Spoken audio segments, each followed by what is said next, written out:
बबलू रहता था। वो हर रोज हलवाई के यहाँ से गणेश जी के लिए लड्डू खरीदता था। हरिया काका 2 लड्डू पैक कर दो। ये ले बबलू 2 लड्डू। लेकिन तुम हर रोज सिर्फ 2 लड्डू ही क्यों भोग में लगाते हो गणेश जी को?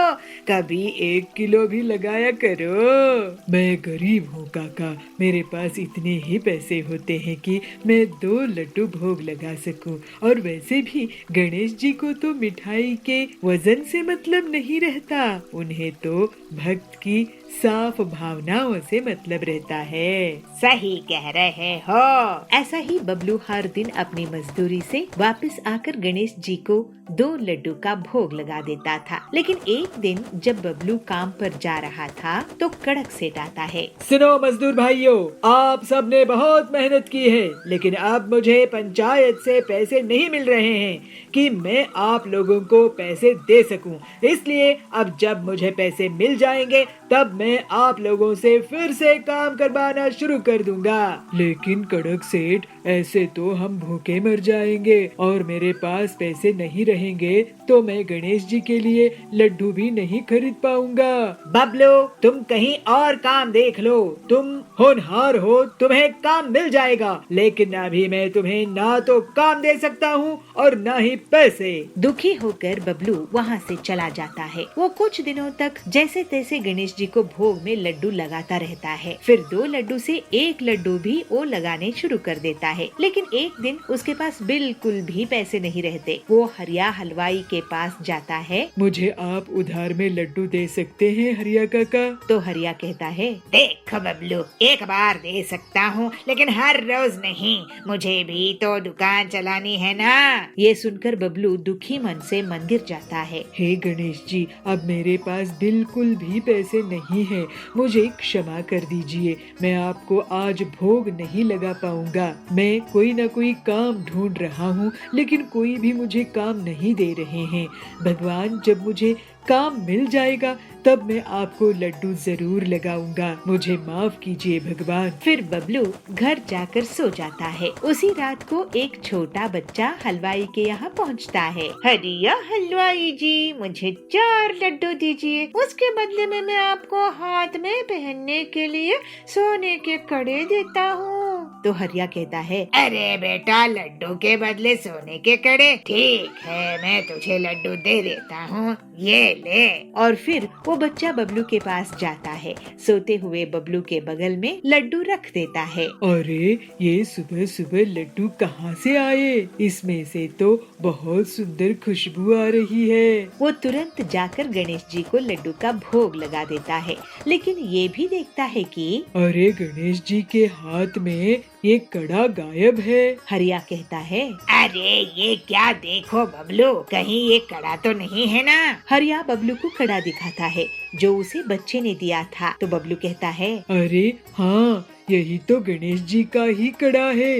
ये आपके पास कैसे आ गया काका? तो हरिया कहता है, मुझे माफ कर दो भक्त बबलू, तुम्हारी भक्ति के कारण गणेश जी खुद मेरे दुकान में लड्डू लेने के लिए आए और तुम्हारे घर में लड्डू रख कर चले गए। मैंने तुम्हें बिना पैसों के लड्डू देने से मना कर दिया था ना। काका, आप पर भी गणेश जी की कृपा है।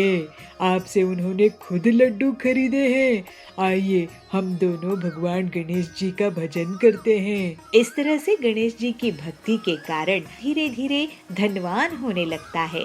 बबलू श्रद्धा भाव से गणेश जी को लड्डू का भोग लगाता था। अब वो खुशी खुशी गणेश जी की भक्ति करते हुए रहने लगा।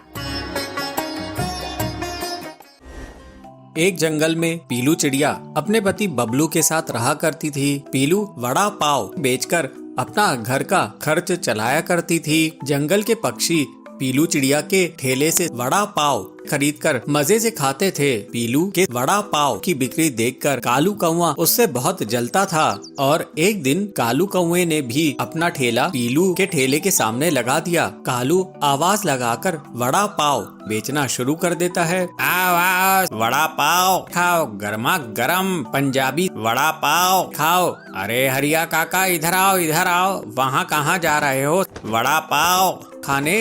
अरे मेरा वड़ा पाव खाओगे तो सब खाना भूल जाओगे। इस तरह से कालू के आवाज देने पर हरिया काका उसके पास जाते हैं। अरे कालू, तूने भी वड़ा पाव की दुकान लगा ली, देखूं तो सही तेरे वड़ा पाव में कितना दम है, जरा एक प्लेट दे, अगर अच्छे नहीं हुए तो मैं तुझे पैसे नहीं दूंगा। अरे हरिया काका, एक बार खा के तो देखो, डबल लोगे।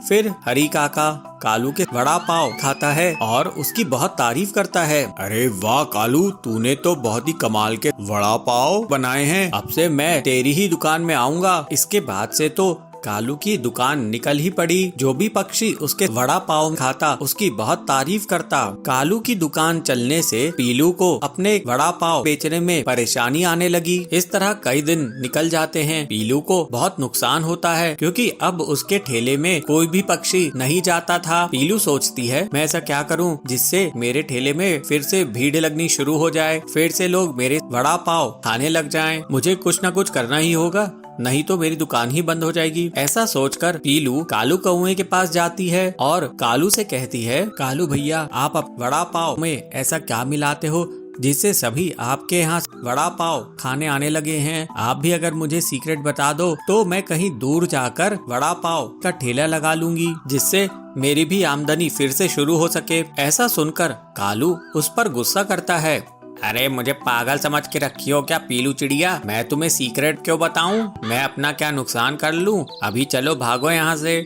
इस तरह से पीलू दुखी होकर वापस अपने ठेले पर आती है और सोचती है, लगता है अब तो मुझे अपना ठेला बंद करना ही होगा। फिर पीलू शाम में अपनी दुकान बंद करके घर की ओर लौट रही थी। तभी पीलू की नजर कालू पर पड़ती है और पीलू कालू का पीछा करने लगती है। वो देखती है कि कालू दूसरे पक्षियों के घोंसले से उनके अंडे चुरा रहा है। पीलू सोचती है, अरे ये कालू क्या कर रहा है, पक्षियों के अंडे क्यों चुरा रहा है? फिर पीलू कालू का पीछा करते हुए उसके घर तक पहुँच जाती है और देखती है कालू अंडों को ले जाकर वड़ा पाव के मसाले में फोड़कर मिला देता था। पीलू ये देखकर चौंक जाती है। वो सोचती है, ओ ये राज है कालू के वड़ा पाव के स्वादिष्ट होने का, ये तो बहुत गलत बात है। फिर पीलू तुरंत उड़कर पक्षियों के पास जाती है और उन्हें पूरा सच सच बता देती है।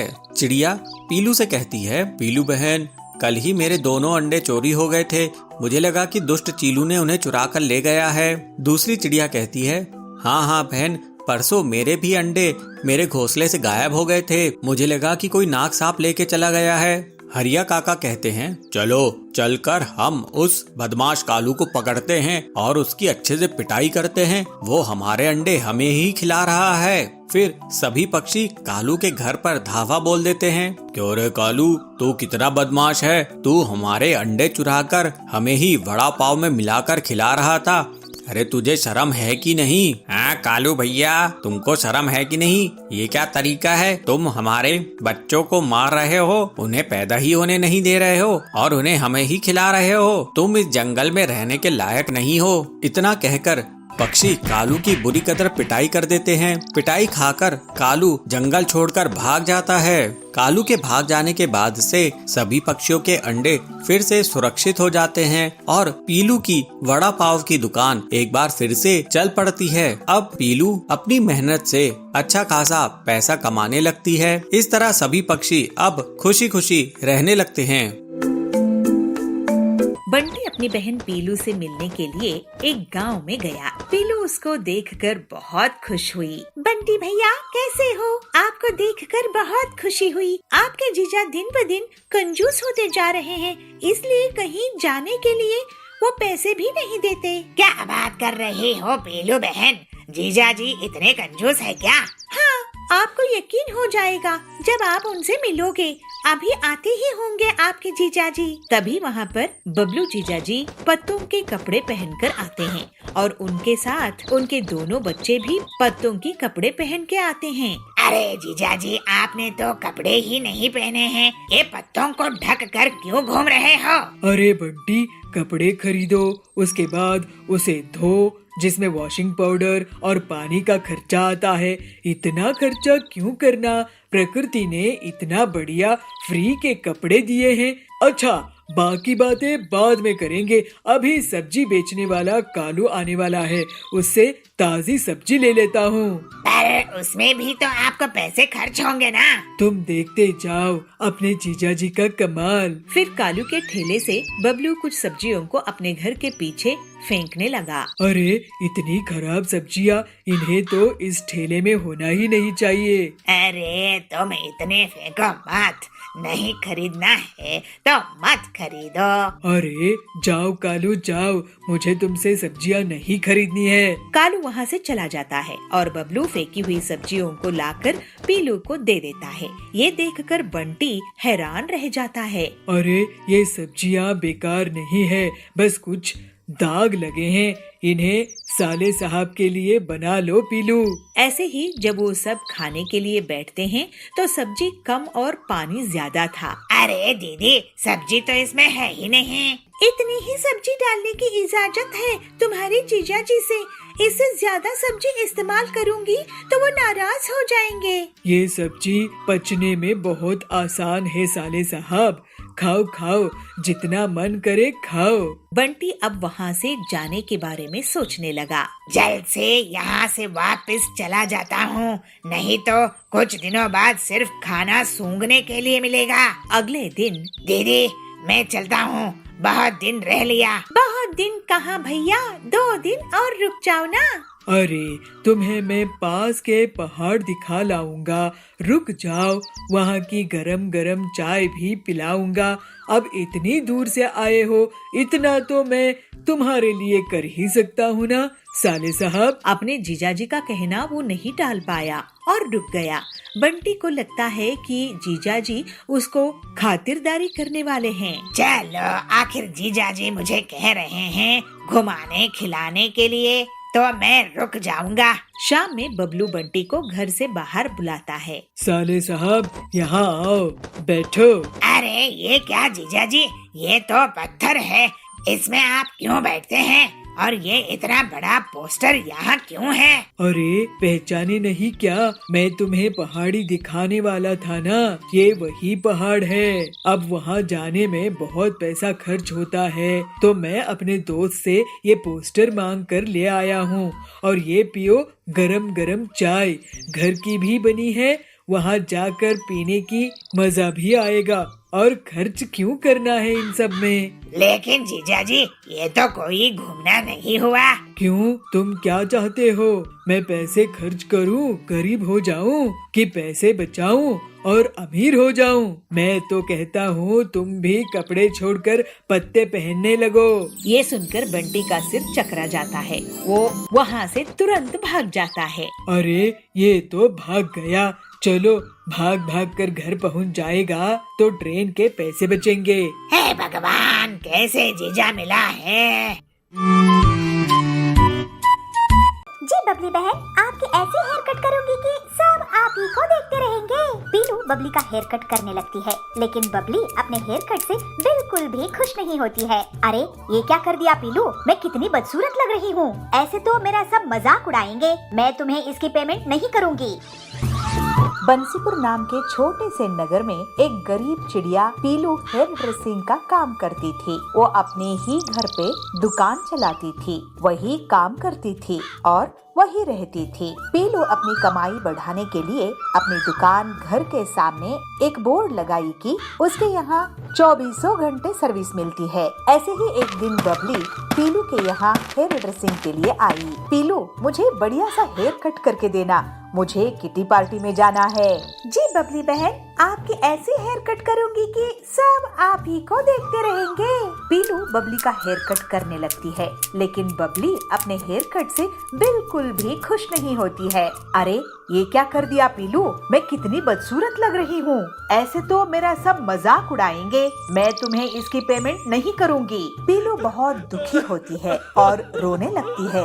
बबली वहाँ से चली जाती है, लेकिन जब बबली अपनी किटी पार्टी में पहुँचती है तो उसकी सहेलियाँ उसकी बहुत तारीफ करती है। वाह बबली, तुम्हारी हेयर स्टाइल तो बिल्कुल हीरोइन जैसी है, कहाँ से करवाई हो? ऐसे पिंकी कहती है। हाँ, ऐसी हेयर स्टाइल तो हम मैगजीन में देखते हैं। क्या तुम लोग सच में मेरी हेयर स्टाइल से खुश हो? बबली को विश्वास नहीं हो रहा था कि उसकी हेयर स्टाइल सबको पसंद आ रही थी। बबली को उसके घर में उसके पति से भी बहुत तारीफ मिलती है, लेकिन फिर भी वो पीलू को पैसे नहीं देती। बबली जी, आपकी सहेलियाँ और आपके पति को आपकी हेयर स्टाइल बहुत पसंद आई है, तो आप मुझे पेमेंट क्यों नहीं देती है? मैं बहुत गरीब हूँ, मुझे पैसे दीजिए ना, मैं अपनी मेहनत का पैसा मांग रही हूँ। मैं तुम्हें और कस्टमर्स दिला दूंगी पीलू। ऐसे ही एक दिन हरी तोती पीलू के यहाँ पहुँचती है। पीलू, मुझे बबली आंटी ने तुम्हारे यहाँ भेजी है। मुझे देखने के लिए लड़के वाले आने वाले हैं। अगर लड़के को मेरी हेयर स्टाइल पसंद आ गई तो मैं तुम्हें पैसे दूंगी, नहीं तो मैं तुम्हें पैसे नहीं दूंगी। पीलू फिर दुखी मन से उसकी हेयर कट करती है और हरी तोती वहाँ से चली जाती है। पीलू मन में ही कहती है, ऐसे कैसे चलेगा, कोई मुझे पैसे ही नहीं दे रहा है। हरी तोती को देखने के लिए लड़के वाले आते हैं। आपकी हेयर स्टाइल बहुत अच्छी है, लगता है किसी प्रीमियम ब्यूटी पार्लर में गई थी। ऐसे लड़का कहता है। ये सुनकर हरी बहुत खुश होती है और वो बाद में पीलू के पास जाती है। पीलू जी, मेरी हेयर स्टाइल मेरे होने वाले पति को बहुत पसंद आई, इसलिए मैं इसकी पेमेंट करने आई थी। आपको बहुत बधाई हरी, और धन्यवाद कि आप मुझे पैसे देने के लिए आई हैं। ऐसे ही कुछ दिन बीत जाते हैं। पीलू सोच में रहती है, पता नहीं कितने दिन और गुजारने पड़ेंगे मेरे सैलून को जमाने में। जो भी आती है मेरी तारीफ करती है, लेकिन पूरे पैसे नहीं देती है। फिर एक रात एक हीरोइन उस जंगल से गुजर रही थी। तभी उसकी कार खराब हो जाती है। अरे, ये कार कैसी खराब हो गई? मेरा तो यहाँ आते ही सिर दुखने लगता है। कोई होगा क्या जो मेरी हेड मसाज कर दे? मैडम, इतनी रात में कौन सा लेडीज सैलून खुला होगा? तभी वहाँ से पीलू उड़ रही होती है। वो हीरोइन को देखकर रुक जाती है। अरे हीरोइन जी, मैं आपकी बहुत बड़ी फैन हूँ। मेरा ब्यूटी पार्लर है, आप मेरे यहाँ चलिए। फिर हीरोइन पीलू के पार्लर में चली जाती है और उससे हेड मसाज करवाती है। पीलू की हेड मसाज से उसे गहरी नींद लग जाती है और वो सुबह उठती है। अरे, ये क्या, मैं यहाँ ही सो गई थी। पीलू, लगता है तुम कमाल की ब्यूटिशियन हो। अच्छा सुनो, मैं शूटिंग के लिए लेट हो रही हूँ। मुझे हेयर ड्रेसिंग करके शूट में जाना था, लेकिन लगता है मुझे बिना उसके ही जाना होगा। नहीं मैडम, आप मेरे यहाँ हैं, आप बिना हेयर स्टाइलिंग के कैसे जा सकती है? फिर पीलू हीरोइन के बहुत खूबसूरत हेयर स्टाइलिंग कर देती है। हीरोइन को वो बहुत पसंद आती है और पूरे जंगल में ये बात फैल जाती है कि पीलू के यहाँ हीरोइन ने हेयर स्टाइलिंग करवाई थी। पीलू, तुमको इस पार्लर से कितनी कमाई हो जाती है? यही कोई 500,000 रुपये, ज्यादा नहीं मिलते हैं मैम। अरे, तुम जैसी टैलेंटेड हेयर ड्रेसर को इतने कम रुपये? तुम मेरे साथ चलो, मैं तुम्हें महीने का 1 लाख रुपया दूंगी और अभी दूसरी हीरोइंस का तुम हेयर स्टाइल करना तो तुम करोड़पति बन जाओगी। पीलू ये सुनकर बहुत खुश होती है और अपने टैलेंट और मेहनत से वो बहुत जल्द ही फेमस हेयर ड्रेसर बन जाती है। अब पीलू एक गरीब हेयर ड्रेसर से अमीर हेयर ड्रेसर बन जाती है। गांव के जंगल में पीलू अपना ऑमलेट का ठेला चलाती थी। वो बहुत गरीब थी और उसका पति बंटी कबूतर मशीन रिपेयरिंग का काम करता था, लेकिन उनकी बहुत आमदनी नहीं होती थी। एक दिन बंटी जब कड़क सेठ के घर में मशीन रिपेयर कर रहा था, उसकी मशीन अचानक से और खराब हो गई। ये क्या किया तुमने बंटी? मेरी 50,000 की मशीन खराब कर दिया।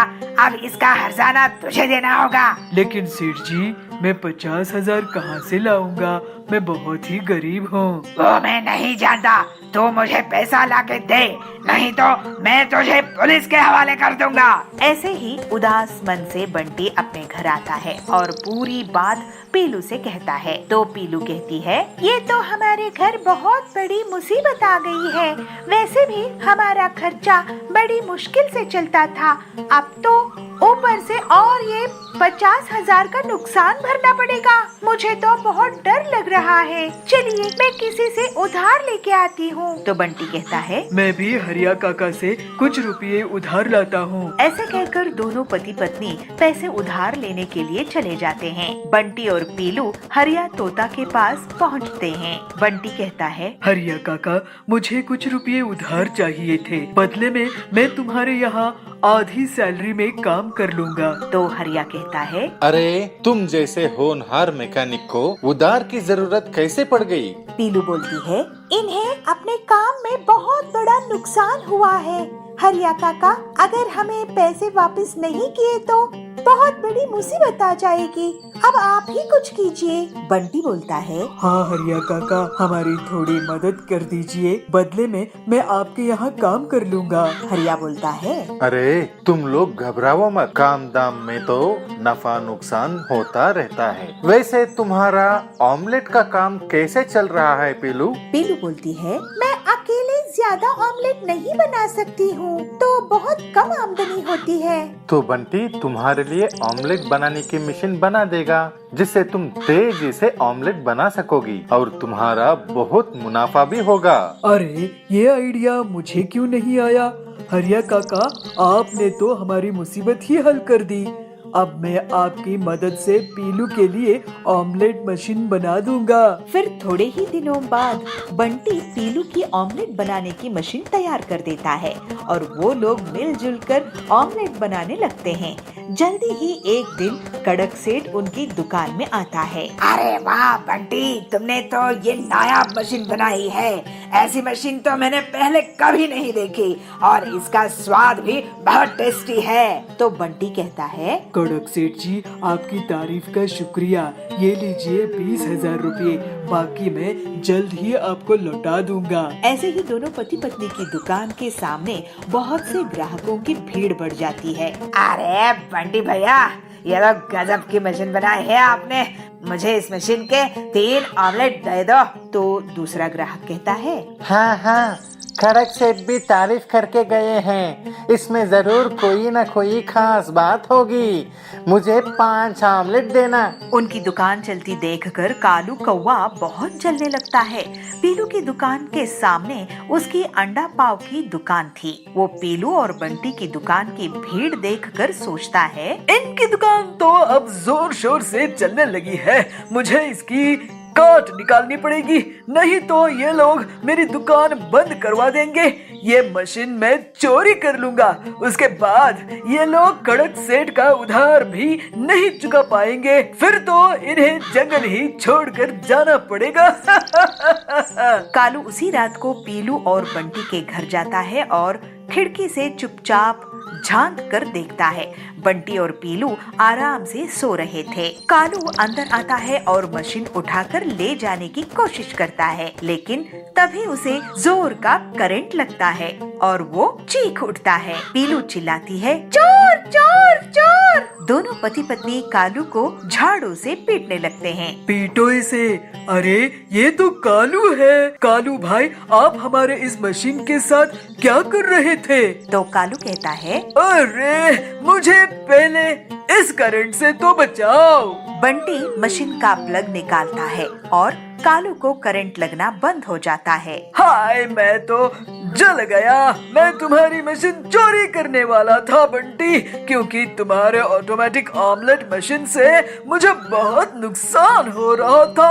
अब तो मैं काम करने लायक ही नहीं रहा। तो पीलू कहती है, आपकी हालात देखकर मुझे बहुत बुरा लग रहा है। आप हमारे यहाँ काम करो, लेकिन वादा करो कि अब से धोखाधड़ी नहीं करोगे। कालू बंटी की दया देखकर उसे वादा करता है कि वो अब से पूरी ईमानदारी से काम करेगा। उसके बाद से बंटी और पीलू की ऑमलेट बनाने की मशीन से बहुत अच्छी कमाई होती है और वो लोग कड़क सेठ का उधार भी चुका देते हैं और हंसी खुशी रहने लगते हैं।